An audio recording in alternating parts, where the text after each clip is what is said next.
Class D&E first up, and yeah, I'm going to be behind the wheel as well as behind the microphone. Hopefully I'll give you some entertainment here as we get the hammer down for race number 1. Greg, you're great at multitasking because it's a whole shot for you. Must be a great feeling going through turn 1 in the front.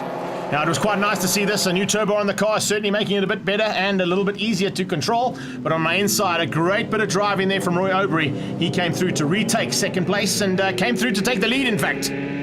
Great, good to see onboard footage there from Philip Meyer, showing you how busy it is out there on a racetrack. Not just clear road in front of you. Yeah, it was awesome stuff, but eventually when I got some clear road, you can see in the background, Alta van Wyk got it all wrong at Renexcon corner and parked it on the inside.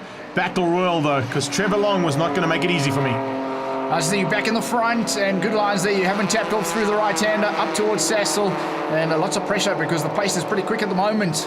Oh, Chad Tendashate getting it all out of shape through Castle Magnatech, fortunately bringing it back just ahead of Ishmael Beloy. As you can see, the battle between the Trans-Africa boys is maintaining and continuing here in 2015. We saw Trevor Long there, late braking, ran a little wide, and looks like you got a bit of a gap on him now.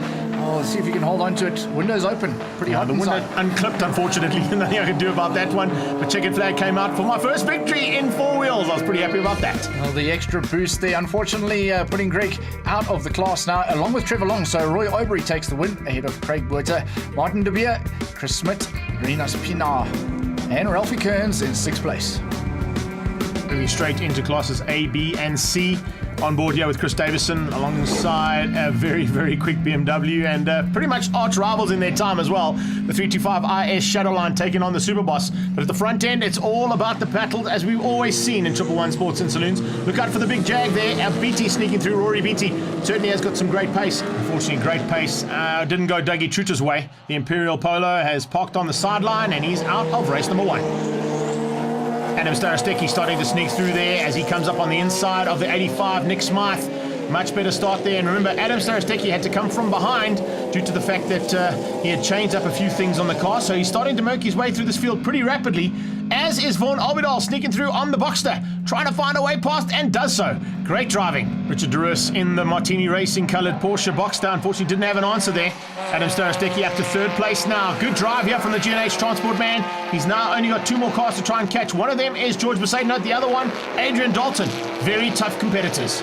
Steve Trutter there with bump hanging all over the place, showing you how close it's got out on the track, along with the 26. Adrian Dalton going to be taking the victory here ahead of a very defensive bit of driving coming out of George Besaidnote. Starostecki's going to run him to the line. Dalton's going to win things out for Class A, but is it going to be Best just hangs on. Only just to beat out Adam Starostecki from the GNH Transport team. Class B honours went to Dirk van der Westhuizen ahead of Rory Beatty and the Jag and Steve Trutter, and Class C went to Javi Murray, Chris Davison and Philip Ermenis.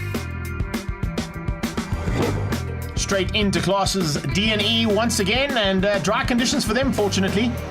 Roy Aubrey tries to get a bit of a jump on the rest of the field, but he's going to have his work cut out for him because that Golf 2 and the Golf 1 and the second Porsche 924 of Philip Meyer and Chris Smit are definitely going to be pushing him hard by the time the checkered flag comes out. Chad Tenderscott, good start up the inside, was trying to make a pass. Looks like he's into 2nd place.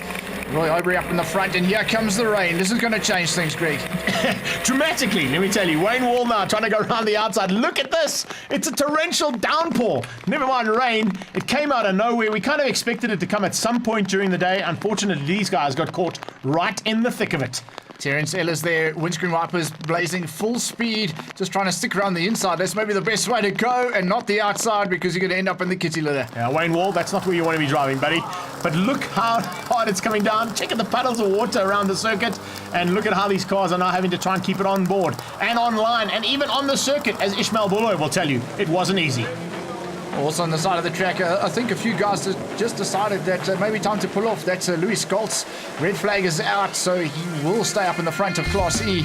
Eventually with that red flag, it brought the end of the race day as well there. Roy Aubrey, Philip Meyer, Chad Tendashate and Craig Buerter, the top 4 in D. In E it was Louis Scholz, Sean Vesterman, Terence Ellis and Wayne Wall. A little bit of work to be done now. As you can see, it was nearly an hour and a half break before we actually got on track. And I'll be starting down in 18th place on the grid, but it eventually ended up being 10th place because not a lot of cars made it out for the wet race. And one car that was going to come out of pit lane to keep an eye on is Ricky Jonacaro. He decided to come and have a little bit of an invitational drive here in classes A to C of Speed and Sound.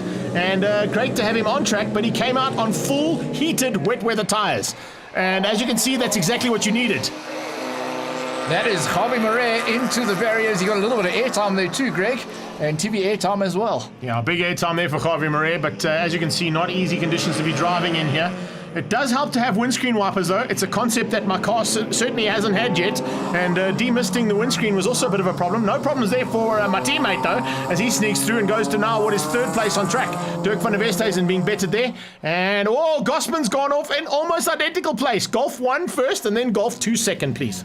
Just trying to make the hole in the barrier a little bit bigger there, that's for sure. Golf's parking in the same spot. George Bazadno making it look easy along with Adrian Dalton. And nice to see you coming through the field nicely there, Greg, keeping it on the dry line. How can you see? Just to let you know that the Jag and my teammate Adam Starostecki were outgunned by the Monster Mini this time. So, yeah, it doesn't mean that you have additional power in the rain. You have to know how to get through the rain. Ricky Jonacaro certainly knew how to do it, and he got through and eventually took the victory, but he was in invitational category, of course, which means Besaidenote takes the win over Adrian Dalton, and third place to Adam Starostecki. In Class C, it was Davison, myself, and Gosman, and B's went to Dirk van der Westhuizen. Ahead of Steve Truter and Rory Beattie. Unfortunately there, Ricky Jonacaro having some fun in the wet, wasn't classified in the Speed and Sound 111 Sports and Saloons.